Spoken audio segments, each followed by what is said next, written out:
अस्सलाम वालेकुम। पाकिस्तान में इस वक्त शाम के 7, भारत में 7:30 और यहाँ हमारे स्टूडियोज की घड़ियों में सुबह के 9 बज रहे हैं। वॉइस ऑफ अमेरिका वाशिंगटन की उर्दू सर्विस से हमारी बाकायदा नशरियात का आगाज होता है। पहले घंटे के लिए मैं हूँ आपका मेजबान खालिद हमीद। जैसा कि आप देख रहे हैं, फेसबुक लाइव पर हम आपके सामने हैं और वेबसाइट और रेडियो पर हमारा ये 1 घंटे का न्यूज शो जारी रहेगा। तो आगाज करते हैं पहले आज की अहम खबरों की सुर्खियों से। चीन के बाद अब कोरोना वायरस ईरान के जरिए पाकिस्तान आन पहुंचा है, जिसके बाद मुल्क भर में इस वायरस के सबब खासी बेचैनी और खौफ पाया जाता है। पाकिस्तान की पार्लियामेंट के ऐवान बाला में अरकान ने मुल्क में कोरोना वायरस से मुतासर अफराद की तशखीस पर तशवीश का इजहार करते हुए हुकूमत से इस जिम्मे में मौसर इक़दाम उठाने पर जोर दिया है।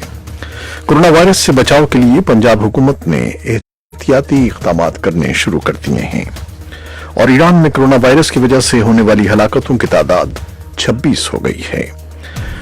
दिल्ली के शिमाल मशरक़ी इलाकों में होने वाले पुरतशद्दुद वाक़यात में हलाक शुदगान की तादाद बढ़कर 42 तक पहुंच गई है।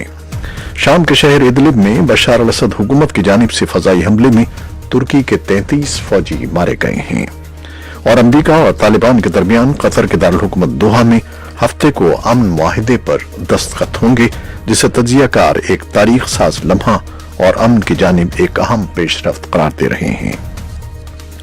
ये थी 6 सुर्खियां, तफसील कुछ देर के बाद।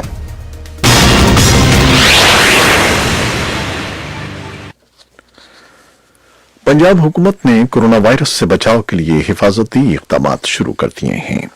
हुकूमत ने सूबे में 3 अस्पतालों को कोरोना वायरस के इलाज के लिए मुख्तस करने और गुज़श्ता माह के दौरान ईरान का सफर करने वालों का डेटा इकट्ठा करने का फैसला किया है। वजीर सेहत पंजाब डॉक्टर यास्मीन रशीद के मुताबिक हुकूमत पंजाब ने दीगर सूबों की तरह गुज़श्ता माह ईरान का सफर करने वाले ज़ायरीन और कारोबारी अफराद का रिकॉर्ड मुरतब करने का फैसला किया है। वॉइस ऑफ अमेरिका से गुफ्तगू करते हुए डॉक्टर यास्मीन राशिद ने बताया कि ईरान जाने वालों का रिकॉर्ड इकट्ठा करने के बाद उनसे राब्ते भी किए जा रहे हैं ताकि उनकी स्क्रीनिंग की जा सके। डॉक्टर यास्मीन राशिद ने कहा कि वो मीडिया के जरिए भी लोगों को ये पैगाम दे रही हैं कि लोग खुद महकमा सेहत पंजाब से राब्ता करें ताकि उनके टेस्ट किए जा सकें। ईरान में कोरोना वायरस की वजह से होने वाली हलाकतों की तादाद 26 हो गई है, जिसके बाद हुक्काम ने नमाज जुमा के इज्तिमात मनसूख करने का ऐलान किया है। ईरान में कोरोना वायरस से होने वाली हलाकतें चीन के बाद किसी भी मुल्क में इस मोहलिक वायरस के बायस होने वाली सबसे ज्यादा हलाकतें हैं। चीन में अब तक कोरोना वायरस से 2700 से ज्यादा अफराद हलाक और 80,000 से ज्यादा मुतासिर हुए हैं, जबकि ईरान में इस वायरस से मुतासर अफराद की तादाद 200 से तजावुज कर गई है। ईरान के सरकारी टीवी के मुताबिक 36 सूबों में से 23 सूबाई दारुल हुकूमतों में नमाज जुमा के इज्तिमात मनसूख कर दिए गए हैं। वजारत सेहत के तर्जुमान कायनिश जहां ने सरकारी टीवी को बताया कि पिछले 24 घंटों के दौरान कोरोना वायरस के 106 नए केसेस की तस्दीक हुई है और अब तक 26 लोग हलाक हो चुके हैं। और कोरोना वायरस के बारे में अमरीकी मरकज बराए डिजीज कंट्रोल एंड प्रिवेंशन की जानिब से रियासती गवर्नरों को खबरदार किए जाने के बाद मुल्क भर में वायरस के मुमकिन फैलाव की रोकथाम की मनसूबाबंदी शुरू कर दी गई है। अमरीकी दारुल हुकूमत वाशिंगटन डीसी और उसके अतराफ की 3 रियासतों में अगरचे अब तक कोरोना वायरस के किसी केस की तस्दीक नहीं हुई है, लेकिन स्कूलों की सतह पर इससे बचाव के मंसूबों पर अमल दरामद का आगाज कर दिया गया है।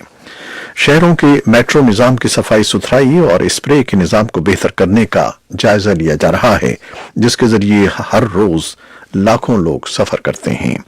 लेकिन वाशिंगटन डीसी के मेट्रो निजाम और उससे मुत्तसिल वर्जीनिया रेलवे एक्सप्रेस और मैरीलैंड रेलवे का कहना है कि उनका सफाई सुथराई का मौजूदा निजाम किसी वबाई मरज का मुकाबला करने के लिए काफी है।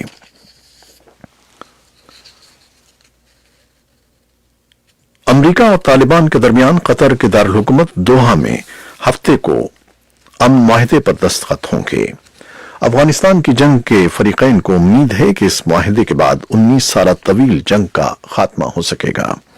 तज्जियाकार तालिबान और अमरीका के दरमियान होने वाले इस मुआहिदे को अफगानिस्तान के लिए तारीख साज लम्हा करार दे रहे हैं। अलबत्ता उनके ख्याल में अफगानिस्तान में پائیدار امن کے لیے بین الافغان مذاکرات کامیاب ہونا ضروری ہیں جو رواں سال مارچ میں ہو سکتے ہیں۔ امریکہ اور طالبان کے درمیان قطر کے دارالحکومت دوحہ میں 18 ماہ تک مذاکرات جاری رہے۔ افغان جنگ کے فریقین امن معاہدے پر رضامند ہیں اور اس معاہدے پر باضابطہ دستخط کی تقریب 29 فروری کو ہوگی، جس کے بعد افغانستان سے امریکی فورسز کے انخلاء کا عمل شروع ہوگا اور بین الافغان مذاکرات کے اہم مرحلے کا آغاز ہوگا۔ دہلی کے شمال مشرقی علاقوں میں ہونے والے پرتشدد واقعات میں ہلاک شدگان کی تعداد بڑھ کر 42 تک پہنچ گئی ہے، لیکن اب حالات رفتہ رفتہ معمول پر لوٹ رہے ہیں۔ نئے پولیس کمشنر نے اپنا چارج سنبھال لیا ہے اور پولیس نے فسادات کے سلسلے میں اب تک 48 FIR درج کی ہیں۔ متاثرہ علاقوں میں نیم مسلح دستوں کے 7000 جوان تعینات ہیں۔ اس بارے میں تفصیلی رپورٹ کچھ دیر میں آپ کے لیے پیش کی جائے گی۔ شام کے شہر ادلب میں بشار الاسد حکومت کی جانب سے فضائی حملے میں ترکی کے 33 فوجی مارے گئے ہیں، جس کے بعد ایک ماہ کے دوران ادلب میں ہلاک ہونے والے ترک فوجیوں کی تعداد 53 ہو گئی ہے۔ شام کے شمال مغربی شہر ادلب میں ترکی کے حامی جنگجو اور روس کی حامی حکومتی فورسز کے درمیان جھڑپوں میں گزشتہ ہفتوں کے درمیان تیزی آئی ہے اور ترک فوج کا جمعے کو ہونے والا اب تک کا یہ سب سے بڑا نقصان ہے۔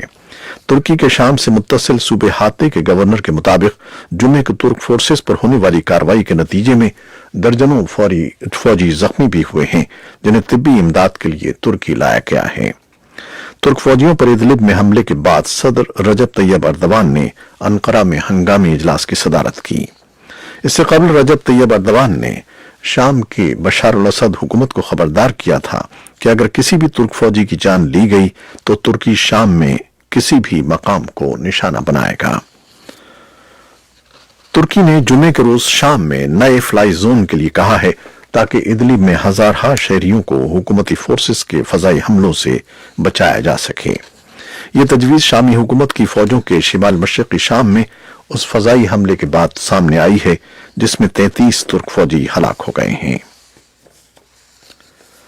عالمی بازار حصص میں مندی کا رجحان جمعے کے روز بھی جاری رہا۔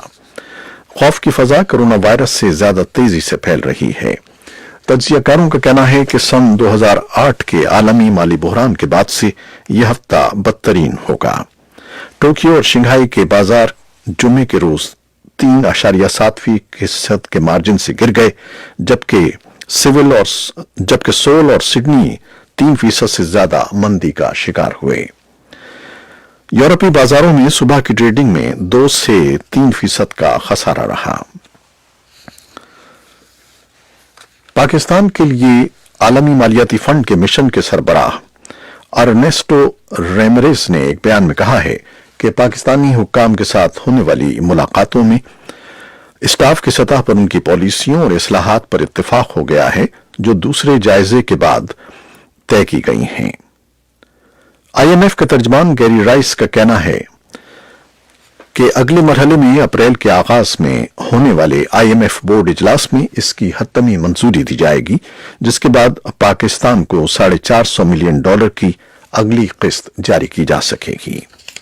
IMF کے وفد نے پاکستان میں 3 سے 13 فروری تک اس 3 سالہ پروگرام کا دوسرا جائزہ مکمل کیا ہے، جس کے تحت پاکستان کو IMF سے $6 ارب کی رقم ملنی ہے۔ IMF کا یہ پروگرام گزشتہ سال جولائی میں شروع ہوا تھا۔ اور PSL کے میچوں کے بارے میں خبر یہ ہے کہ ملتان سلطانز نے کراچی کو 52 رنز سے ہرا دیا ہے۔ پاکستان سپر لیگ کے مقابلے میں ملتان سلطانز نے کراچی کنگ کو 52 رنز سے شکست دے دی۔ ملتان سلطانز نے کراچی کنگز کی دعوت پر پہلے بیٹنگ کرتے ہوئے 187 رنز کا ہدف دیا تھا۔ راولپنڈی کرکٹ اسٹیڈیم میں کھیلے جا رہے میچ میں کراچی کنگز کے کپتان عماد وسیم نے ٹاس جیت کر پہلے بیٹنگ کا فیصلہ کیا تو ملتان سلطانز نے مقررہ 20 اوورز میں 6 وکٹوں کے نقصان پر 186 رنز بنائے۔ ملتان کی طرف سے اوپنرز معین علی اور کپتان شان مسعود نے شاندار اننگز کھیلی۔ دونوں بلے باز بالترتیب 65 اور 61 رنز بنا کر نمایاں رہے، جبکہ ذیشان اشرف نے 23 اور خوشدل شاہ نے 10 رنز بنائے۔ जवाब में कराची किंग्स की टीम बैटिंग करते हुए हदफ पूरा न कर सकी और सिर्फ 17 ओवर में 134 रन बनाकर ऑल आउट हो गई। ये थी वो खबरें जो फेसबुक लाइव पर हमने आपके लिए पेश की। वेबसाइट और रेडियो पर हमारा ये 1 घंटे का न्यूज शो जारी रहेगा। हमारे साथ रहिएगा। कैमरामैन फवाद इलियास के साथ फेसबुक लाइव से इजाजत चाहते हैं। अल्लाह हाफिज।